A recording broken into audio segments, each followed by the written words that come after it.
So these spaces I do fairly regularly, and by fairly regularly, I mean pretty much every day. My name is Michael Guyad, publisher of the Lead Lag Report. Joining me for the hour is Ron. For those who are not familiar with your background, introduce yourself. Who are you? How did you get interested in the mortgage broker space, and what are you doing today? I've been doing this for 28 years. We're a family business. Last year, 2021, which was record year in the mortgage brokerage business. Out of Toronto, licensed in 3 provinces, we did the $1.7 billion of mortgages. So almost all residential, a tiny bit of commercial. So I've had a lifelong interest in what's going on in these markets. Well, there's one massive difference. The majority of mortgages in the States are 25, 30 year, occasionally 15 year. They're almost all, that's the length of the term. So the rate is set for essentially until you sell the house. And here in Canada, we have 2, 3, 5-year fixed is probably the number one selling mortgage in Canada, 5-year variable, but all of our mortgages have much shorter terms compared with the US, 25 and 30 year. Okay, now talk about the variable rate side of things from your perspective, and if you think these fears are justified. They're both. So we have definitely some pressure on people who've seen some lenders raise their payment each time prime goes up.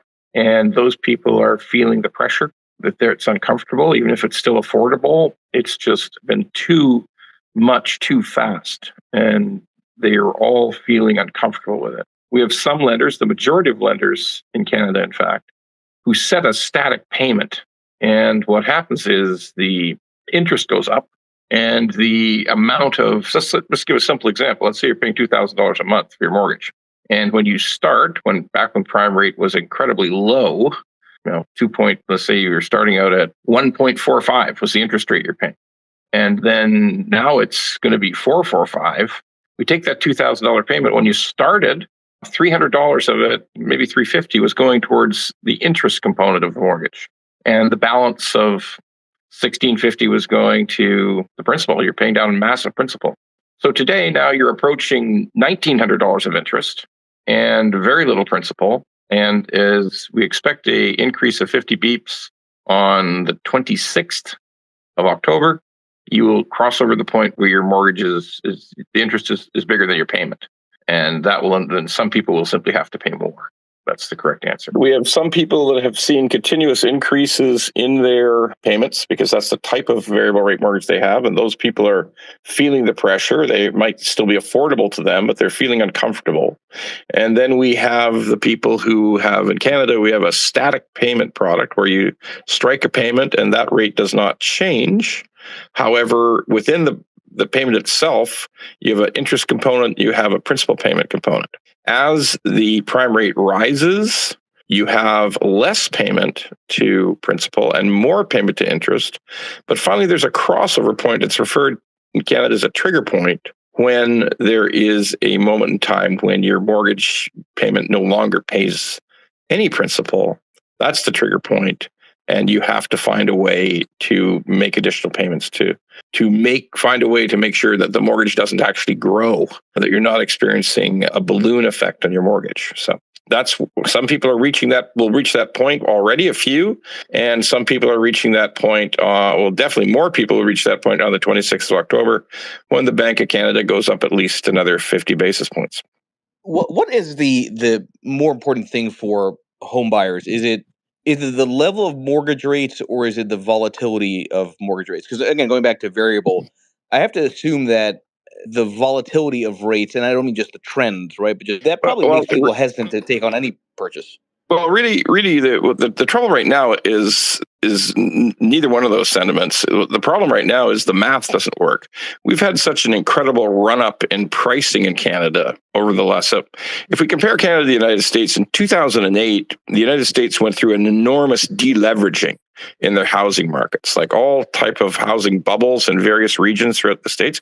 Some there was no bubble, but in the regions where there were bubbles, there was massive deleveraging and falling prices. And in Canada, that event, the 2008 World Financial Crisis, it only lasted 10 months. And there was virtually no impact on house prices.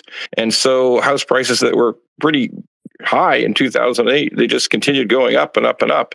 So now, in all likelihood, we have a math problem that at 5.5% mortgage rate, it's unaffordable for any average buyer to purchase a home in the main cities in Canada. Whereas only a year ago, the 5-year mortgage rate was 2.89. Yeah, and that obviously makes a huge difference. Now, the answer many will argue is, well, you need to have more homes available, right? You just need to have more supply to bring prices down. But talk about some of the dynamics in terms of home building in Canada, and why is it that inventory remains fairly tight? And that's a phenomenon not just in Canada, but the U.S. too. Well, the problem in Canada is enormously exacerbated by the success of our immigration program. Per capita, Canada brings in 6 times the number of new citizens than happens in the U.S. 6 times per capita. So we have the highest level of legal immigration in the G20, one of the possibly the highest level of immigration in the world. So we'll have this year, the year is only 3/4 through. We have 700,000 new Canadians in Canada. So we're a country that's 1/10 the size of the U.S. So that would be as if you had 7 million new people come to the United States. So there's the story of supply. We're importing people, new citizens, at an enormous rate, far bigger than any other country. And our housing supply has been hamstrung by the fact that the newcomers come to really only 3 different or 4 different big metropolitan areas. And those big metropolitan areas tend to be hamstrung by bad municipal planning, ultra slow development approvals, and astronomical costs. So I'll give you an example. In the GTA, the Greater Toronto Area, on average, for any new development, for any new build, each unit averages $180,000 Canadian in fees, taxes, levies, and other permit costs. I mean, it's literally staggering, the cost to develop a new condo tower or a new subdivision in Canada. The cost per unit that goes to government is just mind-boggling.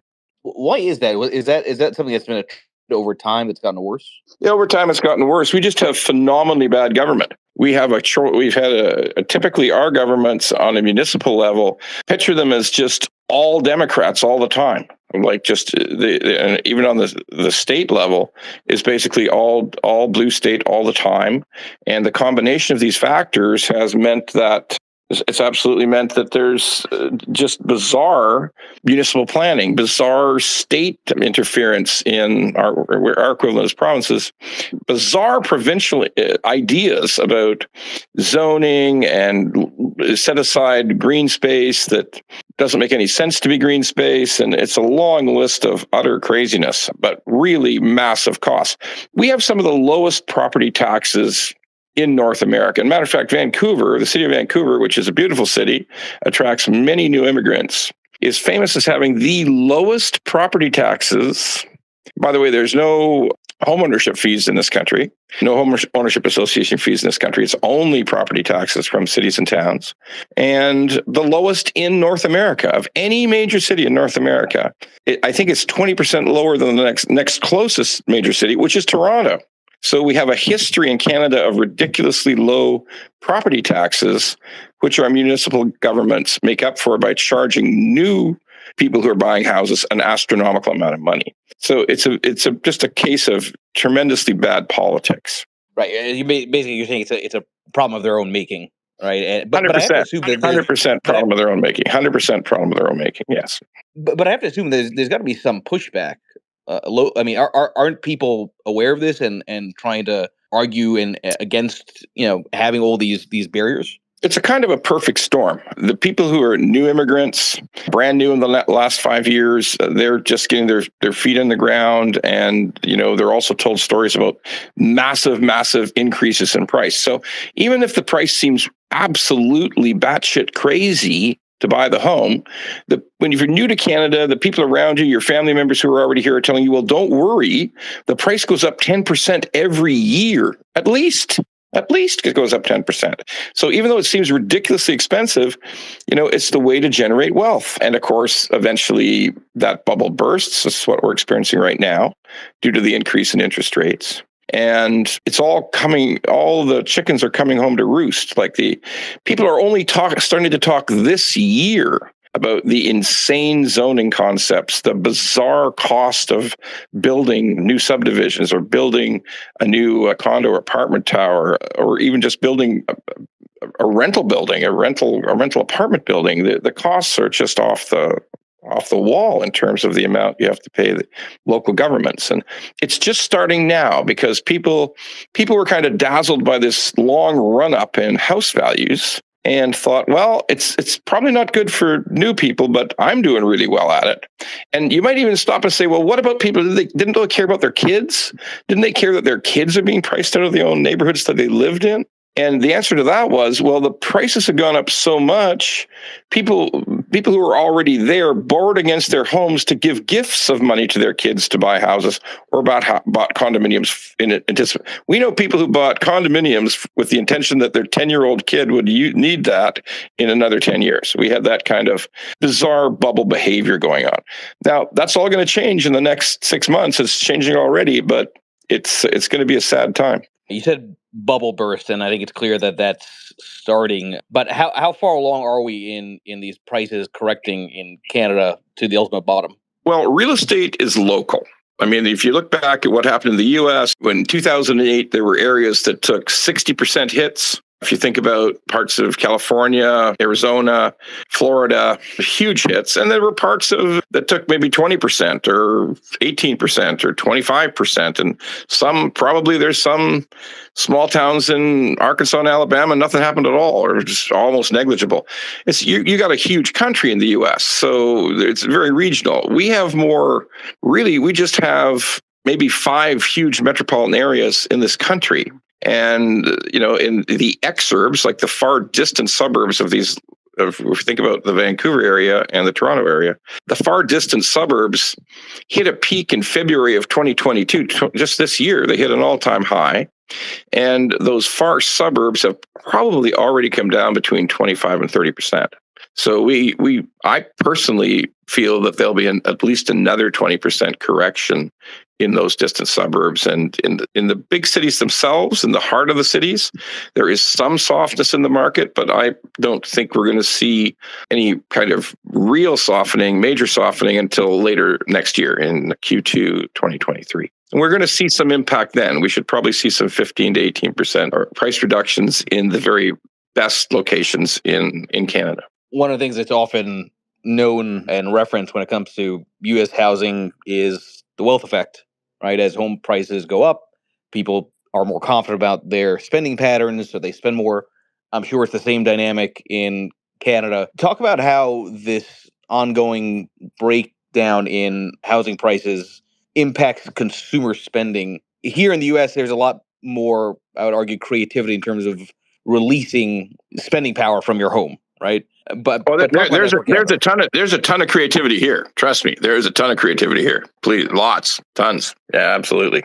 So it's very similar. There's a ton of creativity, and a lot of money has been released from homes. We have had in the last 18 months, we have had the greatest growth of families who have 2 residences in the history of Canada. We had people who had seen the equity in their home grow, the value of their home grow dramatically. They took out lines of credit. We refer to them as HELOCs in this country, home equity lines of credit. And we've seen them take that money, take a large line of credit, several hundreds of thousands of dollars based on the growth of their equity, and go out and put down payments on rental properties and ended up with more than one property. It was the whole story of the last 18 months is more people with more than one property than has ever occurred in the history of our country. Okay, so this is a similarity to the U.S. also. I keep making this point that depending on what estimates you're looking at in the U.S., some would say there's a shortage of 3 million homes, 2 million homes, whatever the number is. But if you look at the number of second homes, it's 10 million. So the argument that all we need to do is to solve prices doesn't maybe hold true, because you end up having concentration of essentially landlords. Yeah, we have a concept that's developed here called house hoarding, in that people who would never sell their home, they would simply leverage money out of their existing home. If they wanted to move up, have a bigger home in a nicer neighborhood, that they would simply keep their existing home, rent it out, leverage money out of it. Instead of traditionally you sell it and you move off onto the next bigger house. That's been the move up concept in buying for the last God knows how long. And that no, now we keep this place because the prices have gone up so much. We're going to assume that they're going to keep going up for eternity. So we're going to leverage our own existing home, take the money out as a down payment on the new, bigger house, and we're going to rent out the old, smaller house. We've come to be referred to as house hoarding here. Should have some kind of, you would hope, some kind of primary residence, but they get crowded out by the house hoarders. It's hard to counter, I would think, policy-wise. It's hard to counter. It's hard to really give a handle on because you don't know where those houses are per se. There's no sort of easy way to understand it. Then we get into the other bizarre scenarios of new subdivisions of townhouses and new condo apartment complexes going up, and we don't know if it's 80% investors. We don't know if it's 80% of people planning to buy that whole, in that townhouse community, that they're all just buying with the intention of renting to others, or they're buying out all the suites in that condominium. They're buying out all the condos with the intention of renting out, or with the intention of Airbnb-ing them. So again, it becomes mysterious as to how much supply you're really creating in the course of a year. What you're describing, I think, is what other people would call renter nation in the U.S. It sounds like that similar dynamic in Canada as well. Yep, similar dynamic on steroids, because our average price is on all these products, every kind of housing product, with the exception of maybe San Francisco, LA, and Manhattan. Our price levels on these products, various products, are significantly higher than yours. Let's go to some of the audience here. Questions around how sustainable is drawing down equity in this kind of a trend lower for home prices, right? That's always something that I would argue is ultimately the real way you break inflation, right? Is the credit contraction that comes from home values going down. Well, let's look at the disaster that's taking place right now for those people who went that route. The HELOC for the line of credit product has taken the most impactful increase in payment. So that we suspect that by the end of this year, people who had a HELOC a year ago, they'll find that their minimum payment has increased 150%. So their ability to service some of these debts is going to come under severe strain, because that was the down payment that they used to buy the rental property. So even if they have a fixed rate on the rental property, the down payment portion has escalated by 150%. So yeah, that is the demand destruction and contraction of individual financial ability that you're right. That's what you see from higher rates. I just don't know the answer to this, but I don't know if you do either, but how big of a driver is housing as a percentage of GDP in Canada, right? So in the US, it's around about 11.5% in Canada. Okay, that's fairly sizable. So the margin obviously can be a huge driver of growth, right, for the overall economy. Yeah, the other consideration is that massive growth in people who have multiple properties means that they feel the increase in rates in an exacerbated way, particularly on any other combined with any other credit facilities they have that are related to prime. The beauty in the U.S. is that you can actually sit back and say, I never have to worry about my mortgage payment increasing. Whereas in Canada, even if you have a fixed rate, sometime in the next 4 years, it's going up too, in all likelihood. So there's no such thing as the amount of people with even 10-year mortgages in the United States, in Canada versus the United States, even 10-year terms. The amount of people with that is less than 1.5% with a 10-year mortgage. They're all less. They're almost all 5-year and less. I did hear that question. So, to address that, I don't believe there's those kind of particular pressures that are going on right now. If I was to sum up the pressures that people are experiencing right now, it is those who have bought multiple properties on leverage, and it is those who are experiencing extreme increases in their renewal mortgages. That's where all of the stressors are coming in Canada right now. Well, when you have the lowest property taxes in North America, and you can get a reverse mortgage on your property, you can actually live in the property until death. It's definitely not a big enough trend. It is not going to counter importing 400,000 to 600,000 people a year. It is the case for Canada is all about a unmanageable new construction supply problem that has been exacerbated by government stupidity, and people die every day, like old people die and their houses are sold. Okay. There's not the demographic bulge of the baby boomers. There's just such a high percentage of them staying in their homes until at least one of them has passed on. And yes, there are people moving into assisted living. It happens. Homes are getting sold on that end, but there's an estimate that we need in Canada in the next 10 years, 3.5 million new homes, in excess of our present numbers. Like whatever we're doing today, we need another 3.5 in 10 years. Like we don't even bring in enough people who know how to use a drywall gun.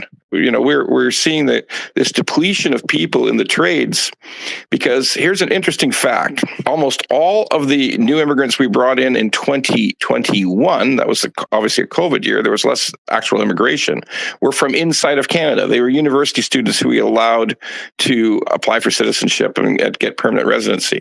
So if we're bringing in university students who are already here, who've already completed their education in Canada, there's a lot of good reasons for them to become citizens, but there's also a problem.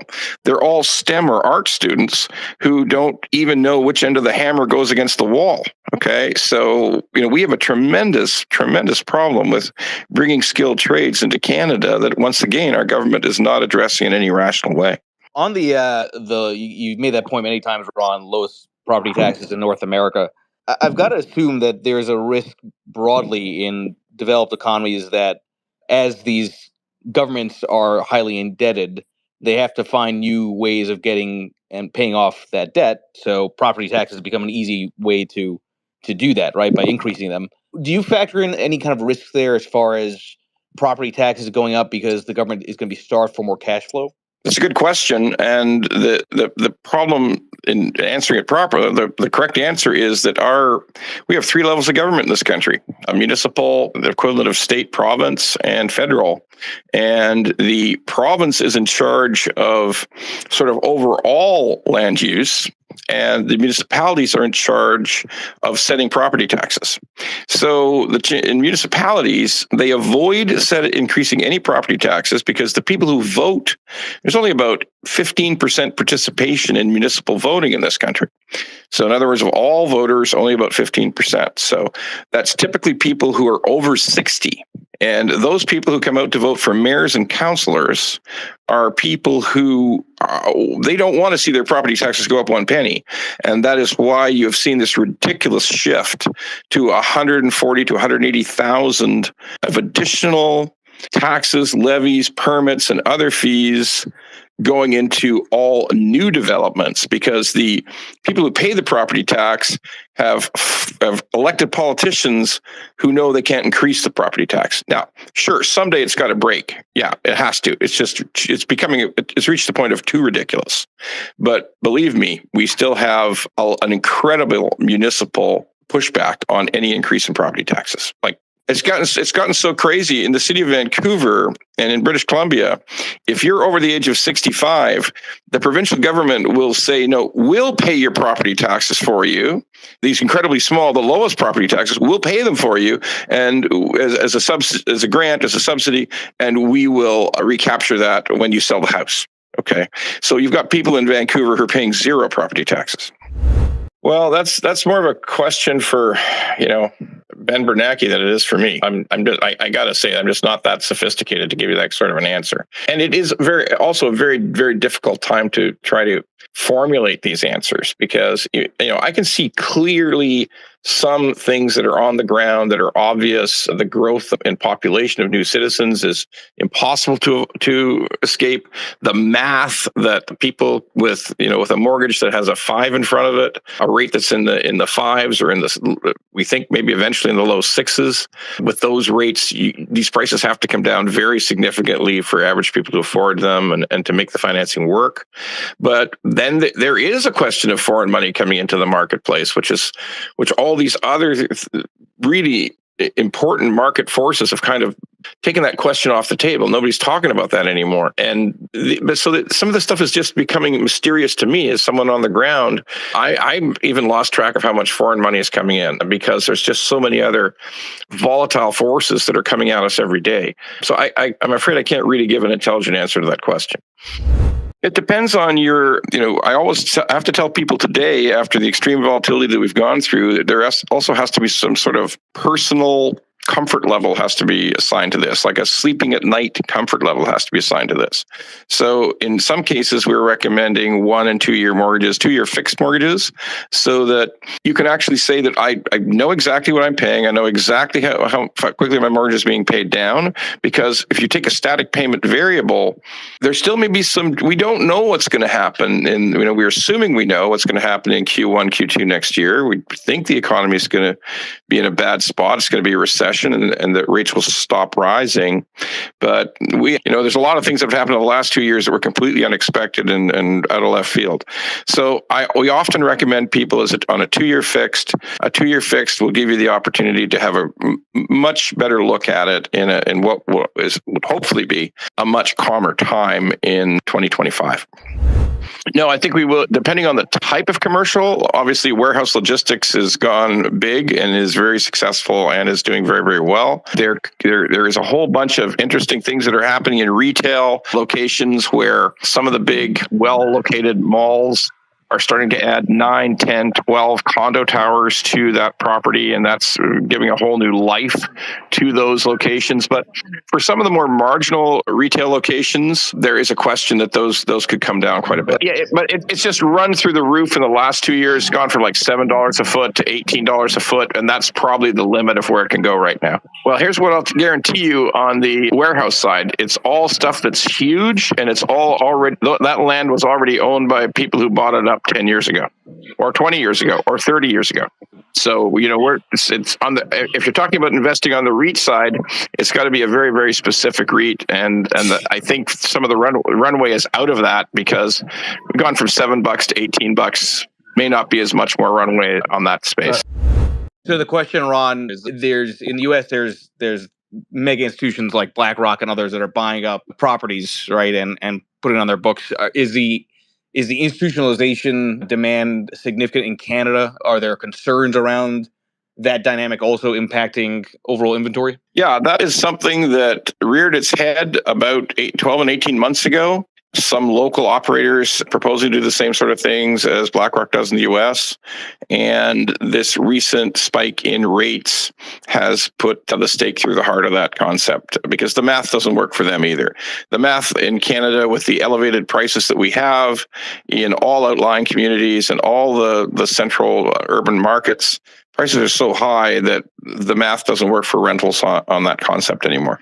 I mean, I think a lot of people wouldn't say the default reason for why prices got so out of whack was COVID. Is it as simple as that, or was this sort of a trend in inventory and pricing that has been in place for a long time? You mentioned 2008, and I've had Steve Panwasi on before, and he made this point, just like you made, that in 2008, you guys in Canada never really experienced what we felt in the States, so there were never any actions taken for trying to cool the housing market down. Well, it is just, we all of us here go back to 2008, those of us who care and really want to recognize it, because what would the price of housing look like in the United States without 2008 today? If it had never happened in the United States, what would the price of homes be in Arizona or Florida, Carolinas? Like, who knows? I mean, but that's what we've gone through. We went through a period of time when prices came off maybe 10%. There was essentially no forced selling, no foreclosure that happened in the United States. And everything after 10 months, we didn't even know there had been a world financial crisis. 2010 was a great, almost one of the record years in real estate. So the real truth is that our Bank of Canada, the central bank here, has made consistent flaws in their policy decisions about when to raise rates, when to normalize rates. Our government has been completely goofy at so many levels on the supply issue. Our government makes statements. The Prime Minister made his statement the current Prime Minister, Justin Trudeau, made a statement back in 2015 that he was going to build like 1.5 million homes in the next 3 years. I think and then they start to announce that, we're announcing a big development here in Kitchener today. We're building, 108 townhouses. Our government has just dropped this file in a horrible way, all levels, all parties. I don't focus on one party. We have just done a terrible job of managing the housing file in this country, and these ultra low rates. Can you imagine? We had 5-year fixed rate offers at 1.59 in 2020 and part of 2021. So when those rates are that low, ultra low rates that are never been heard of in the history of the country, and if you don't expect some kind of unusual buoyancy, there was a point in 2021 where the price of houses in Ontario and British Columbia was increasing at 4% a month. Let's think about that, 3 to 4% a month, and the government did nothing during the whole course of 2021. Yeah, I would add that's not just a phenomenon in Canada, right? It's like all Powell needed to do was look at the prices of homes around where he lives to see that in 2021 they should have done an emergency interest rate hike instead of this delayed response that you can argue has got us into this mess, right? I mean, if something doesn't look right, you should act on it. It's as simple as that. Yes, and if something doesn't look right, you should at least talk about it. When our Bank of Covenant, when our central banker was asked about it, Tiff Macklin, his observation was there's nothing wrong is going on. Everything's fine.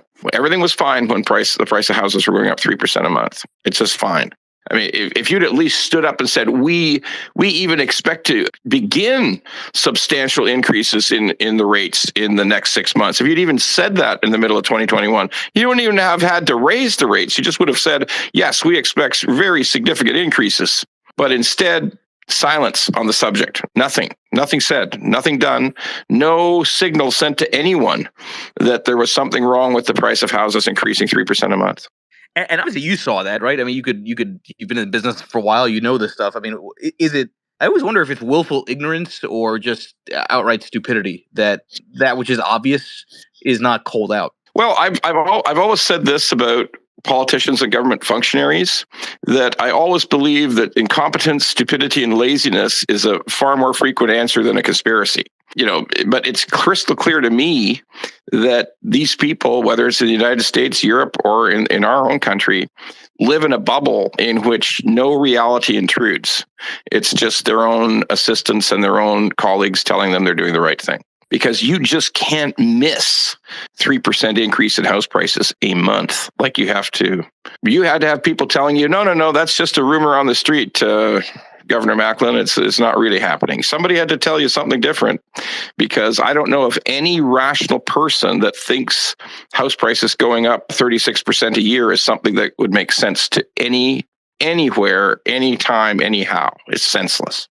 Given that you're in the space during that time period, what did it look like a mania in terms of the demand that you were seeing that obviously you were benefiting off of as a mortgage broker? Well, we benefit from it, but it absolutely looked like tulips. There's no question. It was a mania. You'd have people putting in 50 offers on a beat up 70-year-old bungalow that had sold the previous year for $600,000 in a small town, an hour and a half's drive from Toronto.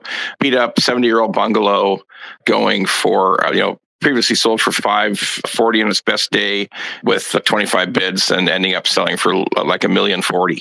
Like it was just so evident it was a mania that it couldn't be missed. But it's a different kind of mania, I think, than what you saw in the lead up to the 2006 housing peak in the U.S. Right? It's not like you had, well, maybe I'm wrong, housing flippers or kind of short term in and out of these houses, right? Well, the main consideration, the big difference between the U.S. housing crash and the U.S. housing bubble, the mortgage bubble. It was a mortgage bubble more than a housing bubble because it was a mortgage. It was the sale of willfully designed terrible products. Right. No, that's a fair point. But again, I'm going back to the mania point in terms of flip your home the moment you start seeing that kind of stuff being popularized. Oh, yeah, right? but it was still, it was still not, most of these people who were putting in offers on that bungalow that used to sell for 520,000 16 months earlier, and finally ending up paying $1 million are people who actually moved into the house. They actually moved into the house. So they were not flippers. I mean, the flippers actually started to back off. They thought the prices were too high. It was really a tremendous number of what we refer to sometimes as end users. Okay, the people who are going to actually live in the house. That's certainly, if you talk to realtors all over Canada, they would tell you that that's what was going on. There was some flipping going on, but it was actually it was literally FOMO. It was, if I don't buy now, this house is if I don't buy now, this house is going to go up another 200,000 in 6 months. So I have to say it's completely false.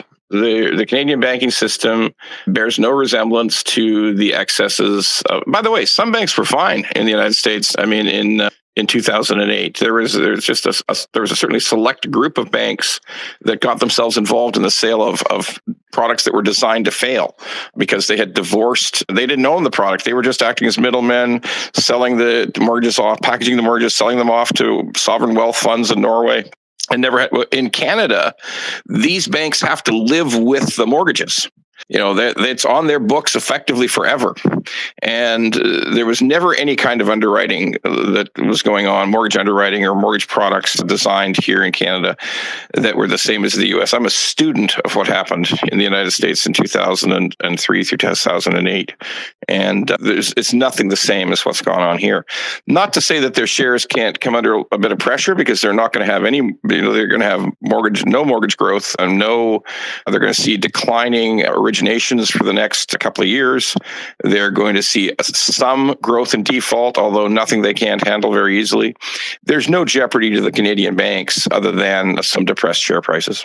By the way, I've heard you talk about that point about defaults are historically pretty low, even when you're in a housing bear market in Canada. Maybe just explain some of the reasons for that, Ron, because I think that's interesting that defaults are not typically that high in Canada. Well, I can tell you today, if you have an idea, in the United States, default, which is 90-day failure to pay in the United States, a healthy default rate, like a livable, rational, what's expected of a well-run bank default rate in the United States runs around 35 to 45 basis points. Right, for the last 2 years in Canada, our default rate has been running around 14 basis points, 14 basis points. So that's 1/3 of what a normal United States default rate would look like. So they've actually going to have to triple up just to get to normal in Canada. I mean, it's that low. There's a lot of reasons for it, because again, there's other outlets from where we have lenders of last resort in Canada who are not regulated, but they're just investor money, and those investors can lose money. But our banking system is insulated from egregious lending practices. And don't get me wrong, if the price of homes falls 40%, if too much of that happens and a recession brings on too much unemployment, that default rate could climb and, past the 40s into the 50s. It's humanly possible. It's very unlikely. But these banks are stress tested at 150%. And they would survive that. So it is a different lending environment here. And although, as I say, I don't think we're going to see great, bank share prices in the near future, they're very much insulated from the kind of catastrophes that occurred in the United States. We'll do one last question, and everybody here, make sure you follow Ron Butler on Twitter. And if you happen to be in Canada, obviously look out for his business there. He might be able to help you. I don't know. So the question, Ron, basically the spirit of the question is essentially as these rates have gone up, that the number of people that would even qualify for a loan obviously drops, right? So, and presumably it's exponential.